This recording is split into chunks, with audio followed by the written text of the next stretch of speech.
రాముడి బాణం తగిలి వాలి కింద పడిపోయాడు. అప్పుడు రాముడు, లక్ష్మణుడు, సుగ్రీవుడు, మంత్రులు అక్కడికి వచ్చారు. అప్పుడు వాలి రాముడితో, రామ, నువ్వు చాలా గొప్పవాడివి, ధర్మం తెలిసిన వాడివి, పరాక్రమము ఉన్నవాడివి అంటారు. నీతో కాకుండా ఇంకొకరితో నేను అటువైపు తిరిగి యుద్ధం చేస్తుంటే ఇంత ధర్మాత్ముడివి అయినా నువ్వు చెట్టు చాటు నుంచి నా మీద బాణం వేయడానికి సిగ్గుగా లేదా? నా ఎదురుగా నువ్వు వచ్చి నిలబడి యుద్ధం చేసినట్టయితే ఆ యుద్ధంలో నేను నిన్ను యమపురికి పంపించి ఉండేవాడిని. నువ్వు నన్ను చంపటానికి కారణం ఏమిటి? నువ్వు చేసినది దోషం కాదా? నాకు జవాబు చెప్పు అన్నాడు. అప్పుడు రాముడు వాలితో, నీకు అసలు ధర్మం గురించి కానీ, అర్థం గురించి కానీ, కామం గురించి తెలుసా? నువ్వు అజ్ఞానివి. బాలుడు ఎలా ప్రవర్తిస్తాడో నువ్వు అలా ప్రవర్తించేవాడివి. నీకు ఏమి తెలుసని నా మీద ఇన్ని ఆరోపణలు చేశావు? ఇక్ష్వాకుల యొక్క రాజ్యంలోకి ఈ భాగం కూడా వస్తుంది. ఆ ఇక్ష్వాకు వంశంలో పుట్టిన భరతుడు ఇప్పుడు రాజ్యం చేస్తున్నాడు. ఇక్ష్వాకు వంశం వారు రాజ్యం చేస్తుండగా ధర్మాధర్మములు జరిగిన చోట నిగ్రహించే అధికారం మాకు ఉంటుంది. నీకు కామం తప్ప వేరొకటి తెలియదు. అందుచేత ధర్మాధర్మ విచక్షణ చేసే అధికారం లేదు. జన్మనిచ్చిన తండ్రి, పెద్ద అన్నగారు, చదువు చెప్పిన గురువుగారు, ఈ ముగ్గురు తండ్రితో సమానం. అలాగే తనకి జన్మించిన కుమారుడు, తోడబుట్టిన తమ్ముడు, తన దగ్గర విద్య నేర్చుకున్న శిష్యుడు, ఆ ముగ్గురు కుమారులతో సమానము. నీ తండ్రి మరణం చేత నువ్వు పెద్దవాడివి అవటం చేత నువ్వు తండ్రితో సమానము. నీ తమ్ముడు సుగ్రీవుడు, ఆయన భార్య అయిన రుమ నీకు కోడలితో సమానం. కానీ సుగ్రీవుడు బతికి ఉన్నాడని తెలిసి కోడలితో సమానమైన రుమను నువ్వు అనుభవించి సుఖాలను పొందుతున్నావు. ధర్మశాస్త్రంలో దీనికి మరణశిక్ష తప్ప వేరొక శిక్ష లేదు. అందుకని నేను నిన్ను చంపవలసి వచ్చింది. నువ్వు ప్రభువువి. నువ్వు ధర్మం తప్పితే నీ వెనుక ఉన్నవారు కూడా ధర్మం తప్పుతారు. నేను క్షత్రియుడను కనుక నిన్ను శిక్షించవలసిన అవసరం నాకు ఉంది. ఇది తప్పు అని తెలిసి కూడా నేను నిన్ను శిక్షించకపోతే నువ్వు చేసిన పాపం నాకు వస్తుంది. ఇంకా నాతో ఎందుకు స్నేహం చేయలేదు? నాతో స్నేహం చేసి ఉంటే సీతమ్మను తీసుకువచ్చేవాడిని కదా అన్నావు కదా. నీలాంటి అధర్ముడితో స్నేహం నేను చెయ్యను. నన్ను చెట్టుచాటు నుంచి చంపావు, వేరొకడితో యుద్ధం చేస్తుంటే కొట్టావు. అది దోషం కాదా అని నన్ను అడిగావు. దానికి నేను సమాధానం చెబుతాను విను. నేను మానవుడిని, నువ్వు వానరానివి. నేను మనిషిని.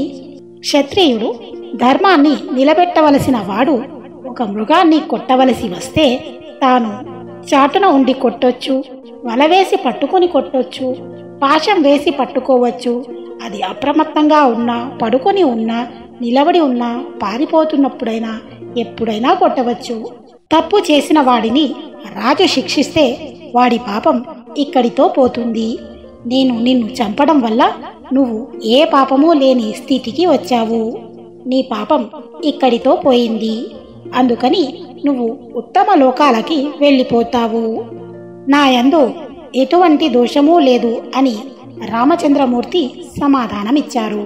రాముడి మాటలు విన్న వాలి తన 2 చేతులతో రాముడికి నమస్కారం పెట్టి, మహానుభావ, ధర్మాత్మ రామచంద్ర, నువ్వు చెప్పినది పరమ యథార్థము. దోషం నా యందే ఉంది.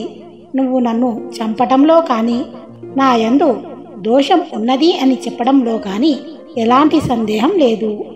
నువ్వు ధర్మాధర్మ విచక్షణ చేత, నీకు ఉన్న జ్ఞానం చేత పూర్వాపరములను బాగా పరిశీలించిన మీదట ఏమి చేయాలో నిర్ణయించుకున్న దానిని అమలు చేసిన దాని మీద స్థిరంగా నిలబడగల వ్యక్తిత్వం ఉన్నవాడివి. అటువంటి నిన్ను చూసి నేను పొంగిపోతున్నాను. ఇటువంటి నీ చేతిలో మరణమైన స్వర్గమే రామా అన్నాడు. కింద పడిపోయిన వాలి రాముడితో, రామ, నా ప్రియాతి ప్రియమైన కుమారుడు అంగదుడు అతడి భవిష్యత్తు ఏమవుతుందా అని బెంగపడుతున్నాను. నా కొడుకు యొక్క శ్రేయస్సుని, అభివృద్ధిని నువ్వే సర్వకాలములయందు చూడాలి రామ అన్నాడు. అప్పుడు రాముడు వాలికి, నీ బిడ్డని తండ్రిగా కాపాడడానికి నేను ఉన్నాను అని అభయమిచ్చాడు. అప్పుడు వాలి సుగ్రీవుడితో, సుగ్రీవా, నా దోషాలని లెక్క పెట్టకయ్యా. నేను వెళ్ళిపోయే సమయం ఆసన్నమైంది. నాకు ఒక్కడే కొడుకు అంగదుడు.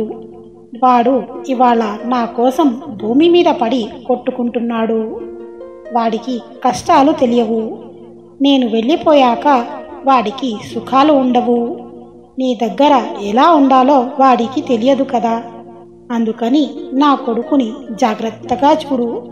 వాడికి నువ్వే రక్షకుడివి అంటూనే, నాయన సుగ్రీవా, నా తండ్రి అయిన మహేంద్రుడు ఇచ్చిన మాల నా మెడలో ఉంది. నా ప్రాణం కానీ వెళ్ళిపోతే ఈ శరీరం శవం అయిపోతుంది.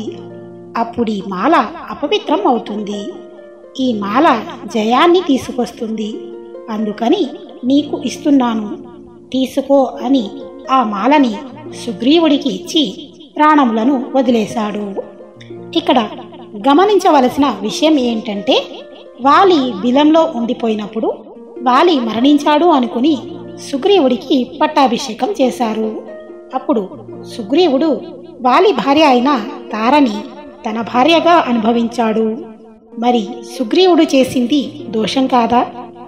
ఇక్కడ విషయం ఏమిటంటే, సంధ్యావందనం చేసే వానర జాతికి, రాజ్యపాలన చేసే వానర జాతికి, మంత్రుల చేత సేవింపబడే వానర జాతికి కొన్ని నియమాలున్నాయి.